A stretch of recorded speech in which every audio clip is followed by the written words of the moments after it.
पुराणों में त्रिमूर्ति विष्णु को विश्व का पालनहार कहा गया है। त्रिमूर्ति के अन्य दो रूप ब्रह्म और शिव को माना जाता है। ब्रह्मा को जहां विश्व का सृजन करने वाला कहा जाता है, वहीं शिव को संहारक माना गया है। मूलतः ब्रह्मा, विष्णु और महेश एक ही हैं। यह मान्यता भी बहुशः स्वीकृत रही है। न्याय को प्रश्रय, अन्याय को विनाश तथा जीव को परिस्थितियों के अनुसार उचित मार्ग ग्रहण करने के निर्देश हेतु विभिन्न रूपों में अवतार ग्रहण करने वाले के रूप में विष्णु माने रहे हैं। भगवान विष्णु और भगवान शिव दोनों के पास दो महान अस्त्रों का जिक्र आता है, सुदर्शन चक्र और त्रिशूल। और आज इस वीडियो में हम बात करेंगे सुदर्शन चक्र और त्रिशूल में अधिक शक्तिशाली कौन सा है। परंतु वीडियो में आगे बढ़ने से पहले यदि आप हमारे चैनल पर नए हैं तो इसको सब्सक्राइब और बेल आइकन को प्रेस करना ना भूलें और हमारे साथ बोलें हरिओम हरिओम हरिओम हरिओम। पहले बात करते हैं सुदर्शन चक्र की। एक बार भगवान विष्णु शिव जी का पूजन करने के लिए काशी आए। यहाँ पर उन्होंने मणिकर्णिका घाट पर स्नान करके भगवान शिव की विधि पूर्वक आराधना आरंभ कर दी। वे 1000 नामों से शिव की स्तुति करने लगे। वे प्रत्येक नाम पर एक कमल पुष्प भगवान शिव को अर्पित करते। तब भगवान शंकर ने विष्णु की परीक्षा लेने के लिए उनके द्वारा लाए 1000 कमल में से एक कमल के पुष्प को छिपा दिया। शिव की माया के कारण विष्णु को यह पता ना चला। एक फूल कम पाकर भगवान विष्णु उसे ढूंढने लगे, परंतु वह फूल नहीं मिला। तब उन्होंने सोचा कि मेरी आंखें ही कमल के समान हैं, इसलिए मुझे कमल नयन और पुंडरीकाक्ष कहा जाता है। एक कमल के फूल के स्थान पर मैं अपनी आंख को ही चढ़ा देता हूँ। ऐसा सोचकर भगवान विष्णु जैसे ही अपनी आंख भगवान शिव को अर्पित करने के लिए तैयार हुए, वैसे ही शिव जी वहां पर प्रकट हो गए और बोले, हे विष्णु, तुम्हारे समान संसार में कोई दूसरा मेरा भक्त नहीं है। उनकी भक्ति से प्रसन्न होकर श्रीहरि के समक्ष प्रकट होकर भगवान शिव ने उन्हें वरदान मांगने के लिए कहा। तब नारायण ने दैत्यों को समाप्त करने के लिए एक अजयी शस्त्र का वरदान मांगा। तब भगवान शंकर ने विष्णु को सुदर्शन चक्र प्रदान किया और कहा कि तीनों लोकों में इसके बराबरी करने वाला कोई और अस्त्र नहीं होगा। विष्णु ने उस चक्र से दैत्यों का संहार किया। इससे देवताओं को दैत्यों से मुक्ति मिली तथा सुदर्शन चक्र उनके स्वरूप के साथ सदैव ही जुड़ गया। और तभी से कार्तिक शुक्ल चतुर्दशी बैकुंठ चतुर्दशी के नाम से प्रचलित हो गई। इस दिन भगवान विष्णु के पूजन के उपरांत शिव पूजन करने से बैकुंठ लोक की प्राप्ति होती है। सुदर्शन चक्र ब्रह्मास्त्र के समान ही अचूक था।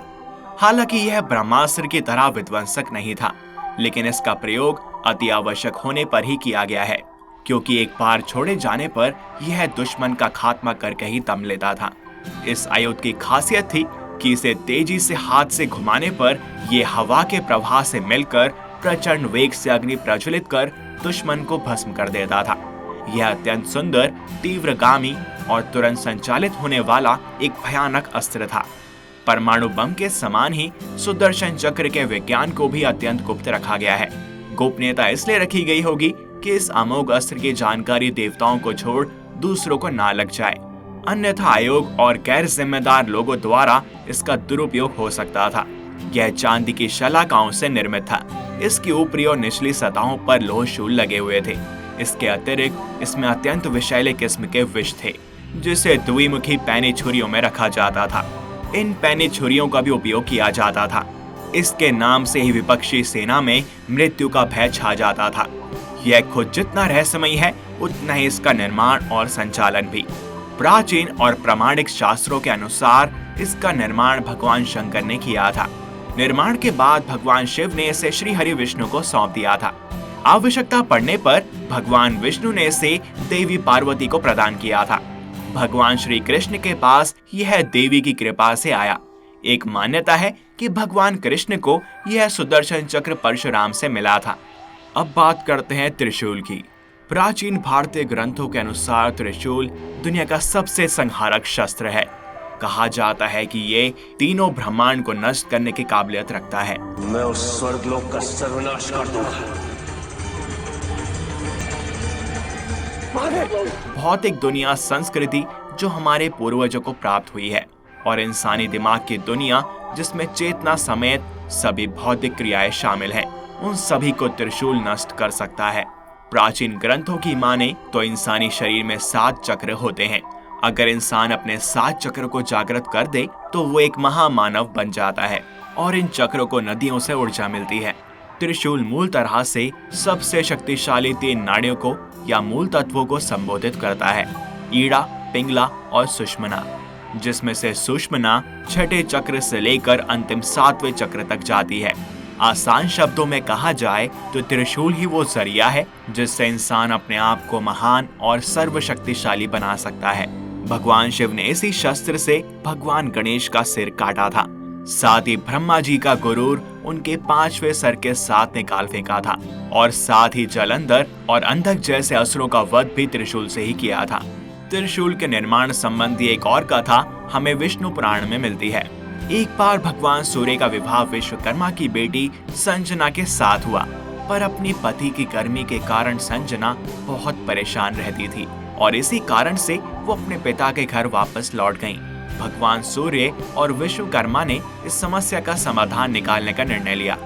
तब सूर्य नारायण अपनी गर्मी को कम करने के लिए तैयार भी हो गए थे और फिर महान निर्माणकर्ता विश्वकर्मा ने सूर्य का लगभग 1/8 सोलर मटेरियल निकाला और इसकी गर्मी को कम कर दिया और इसे निकले हुए सूर्य के पदार्थ से त्रिशूल का निर्माण किया गया। त्रिशूल के संबंध में 7 खास रहस्य मिलते हैं। नंबर 1, त्रिशूल 3 प्रकार के कष्टों, दैनिक, दैविक, भौतिक के विनाश का सूचक भी है। नंबर 2, इसमें 3 तरह की शक्तियां हैं, सत, रज और तम। नंबर 3, त्रिशूल के 3 शूल सृष्टि के क्रमशः उदय, संरक्षण और लयीभूत होने का भी प्रतिनिधित्व करते हैं। नंबर 4, शैव मतानुसार शिव इन तीनों भूमिकाओं के अधिपति हैं। यह शैव सिद्धांत के पशुपति, पशु एवं पाश का प्रतिनिधित्व करता है।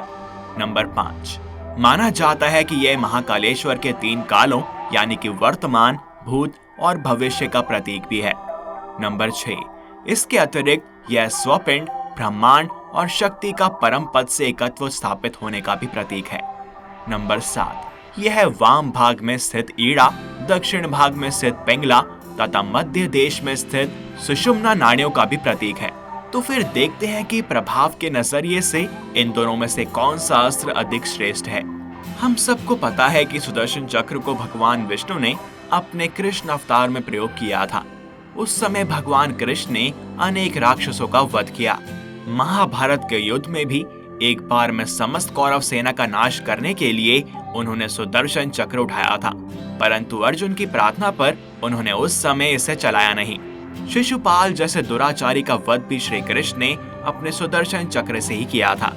माता सती के मृत शरीर को भी भगवान विष्णु ने सुदर्शन चक्र के माध्यम से ही विभाजित किया था, जो कि पृथ्वी पर 51 शक्तिपीठों के रूप में स्थापित हुई। वहीं त्रिशूल के 3 सिरों के कई अर्थ लगाए जाते हैं। यह त्रिगुणमयी सृष्टि का परिचारक है।